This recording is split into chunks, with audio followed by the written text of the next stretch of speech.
Hi, I'm Russell Sturgis. I'm the founder and principal of EAP Mentor. Welcome to the 6th post that I'm doing in a blog series on the principles, 8 principles of love, which explores the foundational philosophy behind the Enhances Awareness program. And more particularly, it looks at the Beatitudes from the Sermon on the Mount and how they were inspirational to this philosophy and this process that has now been running for over a decade and has had an amazing impact in the lives of many, many people during that time. Essentially, the whole fundamental function of EAP is to help people explore new values in which to align their life with, and more particularly sustainable values. And I think that what is a really unique part of the Enhances Awareness program are the mechanisms that have been built into the program that are really designed to help make the adoption of those values sustainable. We have lots of people who are running programs and trainings about being aligned with better serving values, and that's what we're about. But it's that sustainability that I think really sets us apart. Now, I've been talking about that, and in this particular post that I'm doing today, I'm going to be looking at the 5th Beatitude, which is blessed are the merciful, for they shall receive mercy. So in our previous blogs, we were talking about, in the last one, we were talking about how we each have a narrative, and that ultimately what we're doing is freeing ourselves from that narrative, but in a really kind of unique way. And this is an intrinsic part of the 3rd component of the Enhances Awareness program, which is the Being Mindful unit. And ultimately, the Being Mindful unit is how to explore the gifts that have arisen from your narrative, how to explore how they can be used to make a difference in the world. And so another way that we could refer to that is how can you serve in terms of making a difference in the world. And that's evidenced by the new set of values that we've been talking about. And so what we see happening is that we're prior to becoming more aware, while we still function habitually in our programming, invariably the things that we value are oriented around the accumulation of wealth, the need for autonomy, but more particularly, it goes a little step further, which is power. And then there's this notion of conditional love, special relationships, and ultimately this sense of fame, or where I have some acceptance and popularity, where I fit in within my world. And so wealth, power, love, and fame are the values that most people tend to live their lives by. And so what we're doing is help people explore sustainable values. And the one that we looked at in the last blog was, now it was called righteousness, but as I explained, righteousness shares its same root from the word justice, and that's really about social justice. It's that capacity to see the corporal needs of another person in terms of whether somebody's needing food or water or sustenance, accommodation, whether they need support, or if they're sick needing support, or if they're people that are imprisoned. And more importantly, we've just seen lately in our press people who are dealing with refugees who are being held in detention and things like that. There's lots of ways in which we're able to see people who are in difficult situations where we can reach out. So we've been talking about the fact that as you become more aware of who you are within, it automatically heightens your awareness of what exists outside of you, and this then becomes a catalyst for you starting to reach out to others. So this next beatitude is the principle of being merciful, and ultimately certainly the medieval etymology of the word saw mercy as being associated with forgiveness and compassion.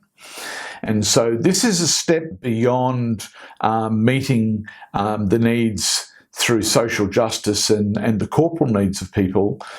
This is about now moving into another whole dimension of relating to people, as I said, which is now about applying a principle of forgiveness. And so I write about that extensively in the blog, in the whole idea that this is a place where you begin to develop a greater understanding and appreciation of relating to people in this way, where you turn up with an agenda of being more loving, and of course you can't be judgmental, you can't be condemning, belittling, excluding, etc., while you are trying to make a commitment to being more loving. So one of the things that happens in this process of becoming more inspired as a result of no longer being constrained by the unsustainable values and your narrative, what happens is you find yourself being inspired by a new set of sub-values, I think is probably the way that I would refer to them. So in other words, because you have this desire to turn up wanting to be kinder to yourself, because self-forgiveness is just as important as forgiveness of another, but where you turn up with this desire to be kinder to yourself, to others, and to the planet, as much as this becomes your core value, there's a set of sort of underpinning support values that makes all of that possible, and that's what I want to address in this video. So one of the things that becomes important to you, so in other words, something that you value when you move into this place, into this state of being more kind to yourself, or self-loving, if I dare to use that expression, is that you want to become better informed. So in other words, you're wanting to gather more knowledge. And the interesting thing about knowledge is that it helps us move beyond ignorance, which I've talked about previously, about being one of the three poisons that Buddha refers to. So what knowledge does is gives us a choice.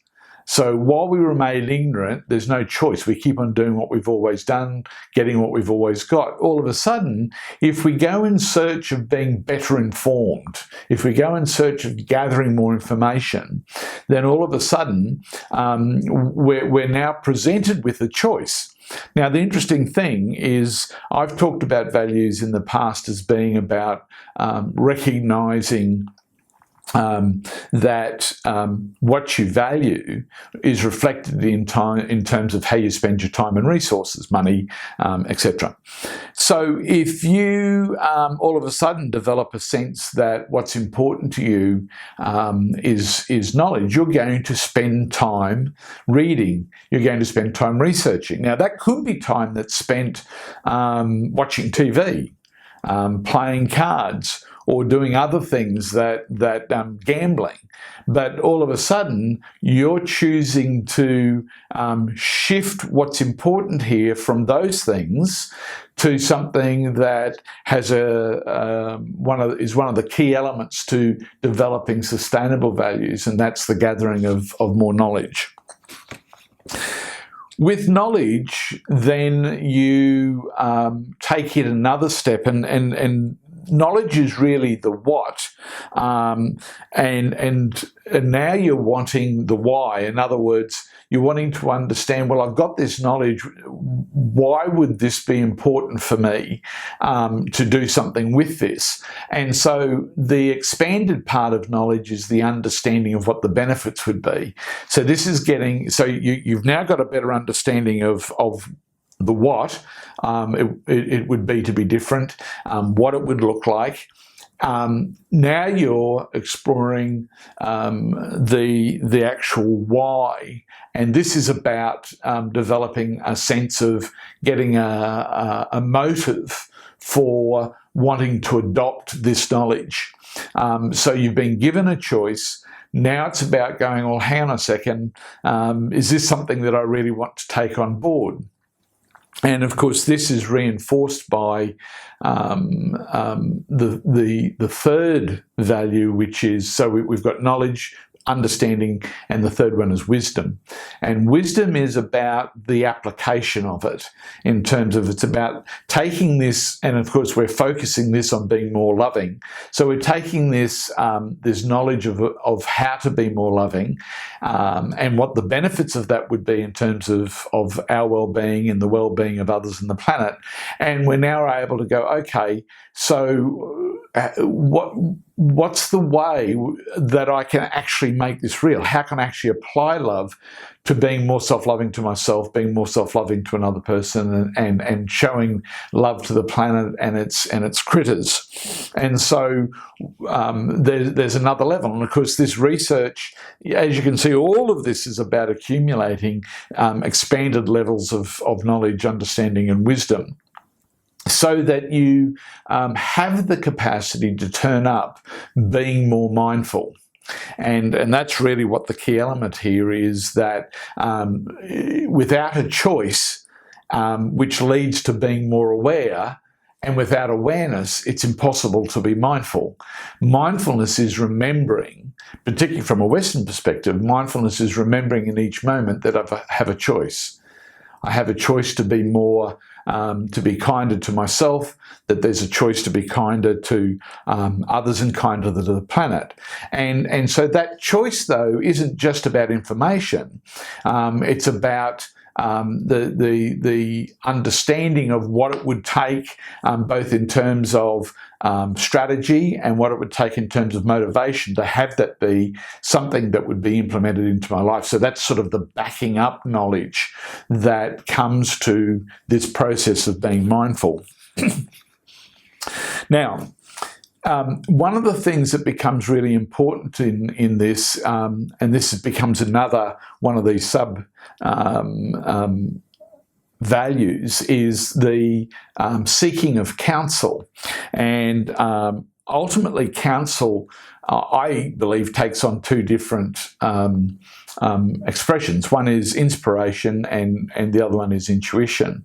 So one's about following your gut feel, and the other one's hearing. Some people talk about the still small voice, but it's about hearing and being still enough to hear the direction, the recommendation about where to go. The core mantra of the Enhancers Awareness Program comes from Longfellow, who was an American poet, and he wrote a play called The New England Tragedies, and there's a piece of prose out of that, which is the mantra for EAP, and it's my personal mantra, and it goes like this: let us then labour for an inward stillness and an inner healing, that perfect silence where the lips and the heart are still, and we no longer entertain our own imperfect thoughts and vain opinions. And God alone speaks in us, and we wait in singleness of heart that we may know His will, and in the silence of our spirits that we may do His will and do that only. And this is really about sort of, now I've got the knowledge, I've got the understanding, the wisdom. This is now about being open to the motivation or the direction about where I direct this energy, where I direct this awareness, and how it can be used to make a difference in the world. And so it's about being still at this particular point in order to be able to hear that counsel. There has to be a certain amount of piety in that, and piety is about non-ego. It's about being committed to doing the work to have the ego become less of a voice. And of course, we talk about this as being the narrative, that the ego's the extension of the narrative of the 7-year-old. And so it's about constantly being aware of when the narratives are rising and hearing that. And once again, this is about the fact that you prioritize it. Every time you feel yourself overexcited or in painful places, and I don't care which one it is, ultimately it's about an expression of the narrative. It's about being able to listen to the story that you're running at that particular point about separation, about isolation, in all of its different expressions. And so it's that ability to listen, that ability to be reverent within your being is what piety is all about, so that once again you're available to hear the counsel. The next sub-value that we would have in this particular situation is fortitude. And the key to that one, and the importance of that one, is that when you start adopting sustainable values, it's at variance to the world and the values of the world. And so people around you, people you work with, family members, neighbours, the people in your community are all of a sudden going to become a little bit alerted by the fact that you're using your time and resources in a way that's very different to them. Probably one of the best examples of that was a book that was really important in my teenage years to helping inspire me along this path, and that was Jonathan Livingston Seagull. If you haven't read that book, I'd highly recommend it, because it's really about having that courage to be different. And understanding that in choosing a life that's more oriented towards sustainable values, you're going to turn up in the world being different. And sometimes that takes a bit of fortitude to do that. The last of these sub-values, and I think that ultimately this is the biggest value, has been expressed as being the awe of God. But I would suggest to you that it's a passion for love, is probably sort of in terms of a non-religious language, it's passion for love, passion for kindness. And it's like that you turn up in the world with this sense that this is what's most important to you. This is the thing that you seek for most. And so in every encounter, it's about how can I turn up being merciful, being forgiving to myself and to others? How can I turn up being aware of the needs of another, as well as being aware of the needs of myself? How can I be more aware of what needs to be done on the planet and making a difference to the world and its critters, that leads to sustainability? So all of these things that I've just, let me just recap what they are: knowledge, understanding, wisdom, counsel, piety, fortitude, and awe of love.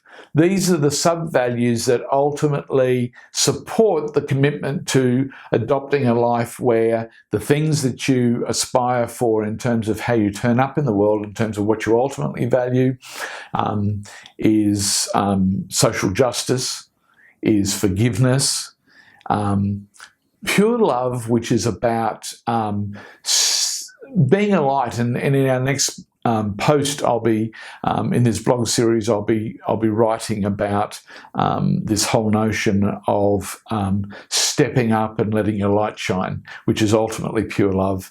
And then finally being a peacemaker, and having peace as your priority. So this is this whole notion, once again using a scriptural context. It's be still and know that I am God. Ultimately, this work is about this whole idea, is that when you choose to have love as your priority, when you choose to have love as the foundation of how you turn up in the world, in that moment, as it was described in the Christian scripture, in that moment you're a child of God and you know God.